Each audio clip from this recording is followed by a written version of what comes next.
अनकॉन्झ्युमेटेड मॅरेजमध्ये बऱ्याच वेळेला फिमेलच्या एकदा नीट पेनमुळं. समजावून सांगा मराठीमध्ये, अनकॉन्झ्युमेटेड मॅरेज म्हणजे काय? अनकॉन्झ्युमेटेड मॅरेज म्हणजे लग्न झालेलं आहे पण त्या दोघांमध्ये अजूनपर्यंत Intercourse संभोग नाहीये. झालेला नाही. मराठीत आपण ज्याला संभोग म्हणतो, इंग्लिशमध्ये इंटरकोर्स, हा झालेला नाहीये. फोरप्ले होतोय, किसिंग कडलिंग वगैरे होतंय, परंतु संभोग दोघांमध्ये झालेला नाही. This is called as unconsummated marriage. Unconsummated मॅरेजमध्ये किंवा we should also say painful sexual ॲक्टिव्हिटीमध्ये बऱ्याच वेळेला मेलसुद्धा डिस्टर्ब होतो. हां. Few days back we had a case, 6 years of unconsummated marriage. लग्न झाले 6 वर्ष, पण 6 वर्षात एकदाही दोघांमध्ये संभोग किंवा इंटरकोर्स झालेला नाही. मग का झालेलं नाही आहे तर the female had a pain आणि तिला जेन्युनली फार पेन व्हायचं.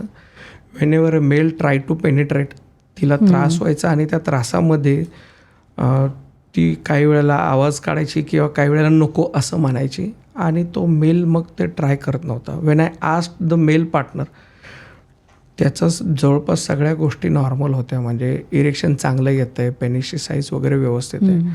आणि त्याचं मत असं होतं, त्याचं वाक्य मला अजून चांगलं आठवतं की ज्यावेळेस तिला त्रास होतो आहे तरी पण मी सेक्स करतो आहे, अशी जबरदस्ती डॉक्टर मला आवडत नाही आणि त्यामुळे 6 वर्ष मग आम्ही सेक्सच केला नाही. सो फिमेलला पेन असल्याने बऱ्याच वेळेला मेल लेवलला सुद्धा कुठंतरी डिस्टर्बन्स होत असतं.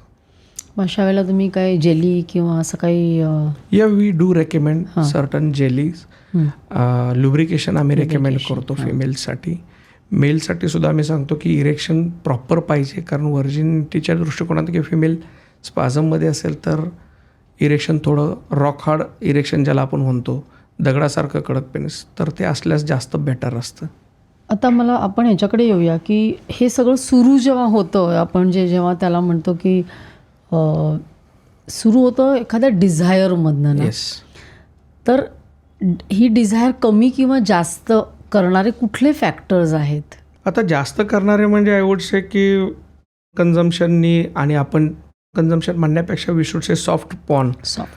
प्रत्येक ॲडव्हर्टाईजमेंटमध्ये छोट्या मोठ्या गोष्टींमध्ये जिथं फिमेल्स दाखवल्या जातात आणि कमी कपड्यांमध्ये दाखवल्या जातात, तो that always gives a regular sexual stimulation ब्रेनला कुठं ना कुठं तरी मिळत असतं.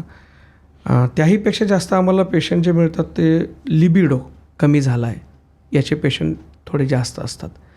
खास करून पार्टनरबद्दल, सेक्शुअल ॲक्टिव्हिटीबद्दल थोडासा इच्छाशक्ती कमी झाली आहे. लिबिडो म्हणजे काय?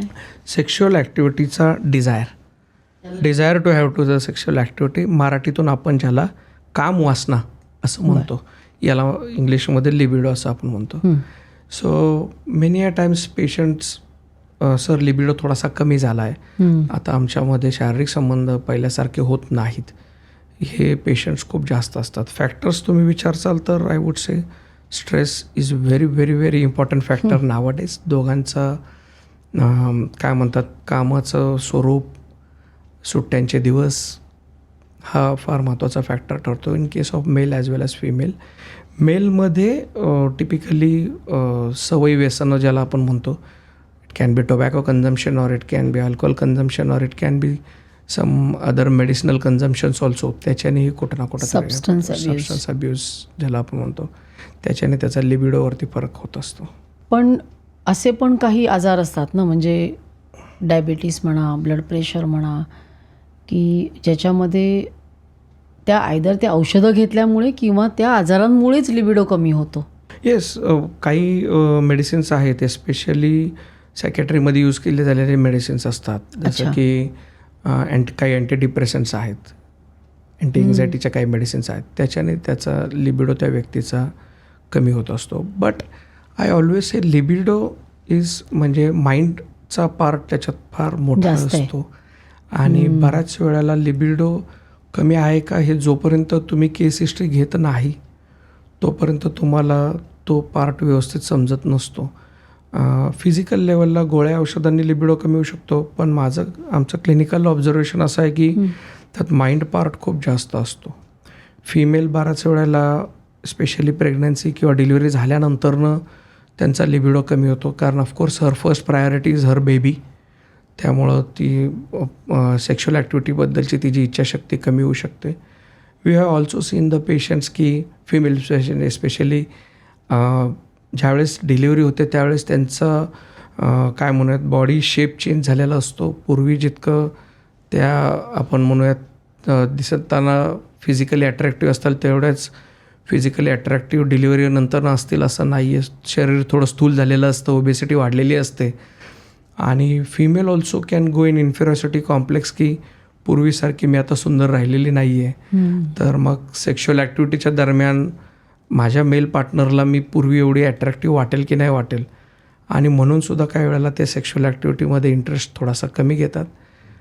पार्टनरच्या एक्सपेक्टेशन्ससुद्धा खूप मॅटर करतात लिबिडोमध्ये. अच्छा, एक्सपेक्टेशन म्हणजे कोणत्या प्रकारच्या? It can be anything. जसं आता we had a case few days back. One industrialist came to us for a in fact त्याच्या एक दिवस अगोदर त्याची वाईफ आमच्याकडे येऊन गेली की शी मस्ट बी अराउंड 37-38 आणि माझे मिस्टर सेक्समध्ये आता इंटरेस्टच घेत नाही आहे, तर उद्या मी त्यांना घेऊन येते. And when he came, case history घेतल्यानंतर लक्षात आलं की तसा फारसा काही प्रॉब्लेम नाही आहे आणि he was having other parameters वर also very normal. But then he said की I told him very frankly की तुमच्या केस हिस्ट्रीमध्ये तसं काही प्रॉब्लेम नाही वाटत आहे, पण मग सेक्शुअल ॲक्टिव्हिटीचा लिबिडो एवढा कमी असण्याचं कारण काय? Now the thing is that त्यांनी मला असं सांगितलं की the female partner always expects to have a आपण म्हणूयात लिप टू लिप किस. फोरप्लेमध्ये तिला तो नेहमी हवा असतो आणि समहाव मला तो नाही आवडत डॉक्टर साहेब. त्यामुळं मग मी ते सेक्शुअल ॲक्टिव्हिटीत इन्व्हॉल्व झालं की ती त्याचा डिमांड करणार, तो डिमांड केलं की माझा इंटरेस्टच निघून जाणार आणि मग त्यापेक्षा नकोच ती सेक्शुअल ॲक्टिव्हिटी असं म्हणून. सो इथं लिबिडो कमी आहे का? तर डेफिनेटली लिबिडो तसं कमी असं नाही म्हणता येणार आपल्याला, पण पार्टनरच्या ज्या अपेक्षा आणि एक्सपेक्टेशन्स आहेत त्याच्यामुळं सुद्धा सेक्शुअल ॲक्टिव्हिटीबद्दलची इच्छाशक्ती थोडीशी कमी होऊ शकते. ही क्लिप जर तुम्हाला आवडली असेल तर संपूर्ण पॉडकास्ट बघण्यासाठी सर्व काही चॅनलला भेट द्या आणि या क्लिप्स चॅनलला सबस्क्राईब करायला विसरू नका.